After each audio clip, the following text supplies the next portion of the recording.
নিজের টাকা দিয়ে ছোট্ট একটা শখ পূরণ করতে গেলাম। তো আজকে আমরা আমার জন্য একটা ফ্রিজ কিনবো।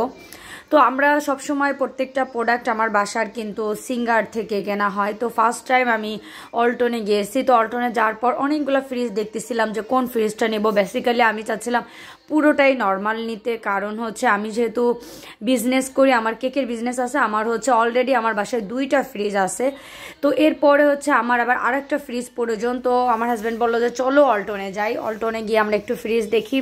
এইখানে আসে এত সুন্দর সুন্দর ফ্রিজ দেখছি, ছোটো ছোটো মিনি ফ্রিজ ছিল, মানে দোকানের জন্য ফ্রিজ ছিল, ভ্যারাইটিস রকমের ফ্রিজ ছিল। ওইখান থেকে আবার সিঙ্গারে গেলাম, মন কেন জানি সায় মানতেছিল না যে আবার সিঙ্গারে যে একটু দেখলাম। তো আমার হাজব্যান্ড বলতেছে না চলো ফাইনালি আমরা অল্টন থেকেই নেই, যেহেতু অল্টন থেকে কখনো কিছু নেই নিয়ে ফার্স্ট টাইম নিব। তো এই ফ্রিজটা দেখে আমার খুবই ভালো লাগছিল, কিন্তু এটার সমস্যা ছিল পুরো এক সাইড ডিপ আর এক সাইড নর্মাল, যেটা আলমারির মতো ফ্রিজটা। তো আমি এতটা ডিপ দিয়ে কী করবো, অলরেডি আমার বাসায় বড় একটা ডিপ আছে, তো আমি এত বড় ডিপ দিয়ে কী করবো। তো তারপরে আমি আমার যেটা প্রয়োজন সেই ফ্রিজটা আমি চুজ করলাম। এবং এইখানে দেখেন আমাদের তাল্লা, ও কিন্তু এইটা পায়ে এত মজা পাইছে। এটাকে একদম সাইকেলের কাজও করে প্লাস হুন্ডার কাজও করে। আপনারা চাইলে অল্টন থেকে এরকম একটা বাইক পারচেস করতে পারবেন খুবই সহজে। এটা ক্যারি করে মানে ওর প্যাডেল দেখে আমার কাছে বেশি ভালো লাগছে, যে যদি বাই চান্স আপনার এটার তেল শেষ হয়ে যায় বা চার্জ শেষ হয়ে যায়, আপনি প্যাডেল মেরে বাসা আনতে পারবেন। তো এরপরে আমার ফ্রিজ আমি দেখতেছিলাম, আমার ফ্রিজে পেমেন্ট করা হয়ে গেল। আর এইখানে এই সাইডে ইন্ডা ফ্রিজগুলা ওঠানোর চিন্তাভাবনা করতেছে। আর এইটাই কিন্তু আমার ফ্রিজ ছিল, আর এটা আমার কাছে 62,000 নিয়েছে। এখানে 60,000 লেখা ছিল, কিন্তু আমি 62,000 দিয়েছি, কারণ 2,000 বেশি ছিল। কারণ আমার ফ্রিজটার আপনি কিস্তিতে আনা হয়েছে, আর কিস্তিতে আনলে বোঝেন একটু দাম তো বেশি নিবেই। আর কিস্তিতে কেন আনলাম, আমার কাছে কিন্তু ক্যাশ ছিল, কিন্তু আমার হাজব্যান্ড বলল যে তোমার কাছে তো ক্যাশ আছে, ক্যাশ দিয়ে দিলে তো আমরা নিয়ে নিলাম, কোনো প্যারা ছিল না। কিস্তিতে নিলে হবে কি, প্রত্যেক মাসে আমার কিস্তি দেওয়াটা একটা তাগিদ থাকবে, মানে আমি ইচ্ছাকৃতভাবে কিস্তিটা দিব।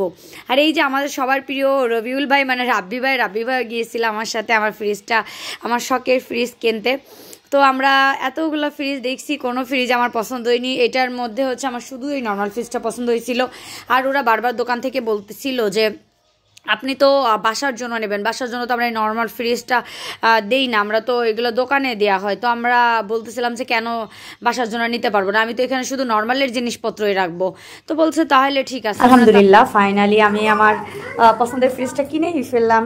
তো এটা আপনারা তো জানেন আমার অনেক কেক বানানো লাগে এবং কেকের কাজ করা লাগে, সব মিলে ক্লাস থাকে আমার। তো সব মিলে আমার আসলে বড় ফ্রিজ না হলে হয় না। আর খুব ভোগান্তি হয়েছিল, মানে আমার মোট 2টা ফ্রিজ, একটা ডিপ একটা নর্মাল।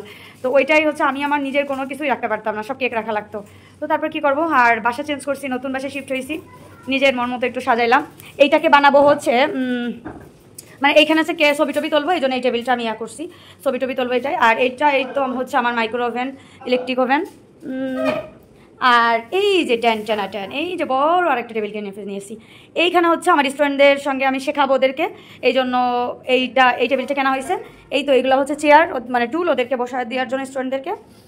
আর এরপরে আরেকটা জিনিস দেখেন, এই যে একটা ক্যাবিনেটের মতো সিস্টেম করছি, এখানে আমার টুকটাক জিনিসপত্র আমি রাখতেছি। আপাতত এখনও সব কিছু ঠিকঠাক করিনি, খুব সুন হয়তো বা ইনশাল্লাহ ঠিকঠাক করে ফেলবো সব কিছু। আপাতত এখন যেহেতু কালকে আমি বাসা শিফট করছি, এখনও সব কিছু গোছাই পারতেছি না। তো আজকে এটা আমি রুমের জন্য রেখে নিয়ে আসলাম। কেমন হয়েছে আপনারা অবশ্যই কিন্তু কমেন্ট করবেন, হ্যাঁ। আর এটা কিন্তু অল্টনের ছিল, এটা প্রাইস। তো কেমন হয়েছে অবশ্যই কমেন্ট করবেন। এখন থেকে আলহামদুলিল্লাহ আমার কোনো জিনিস রাখতে অসুবিধা হবে না, এটা পুরোটাই থাকবে আমার কেক, পুরোটাই কেক থাকবে।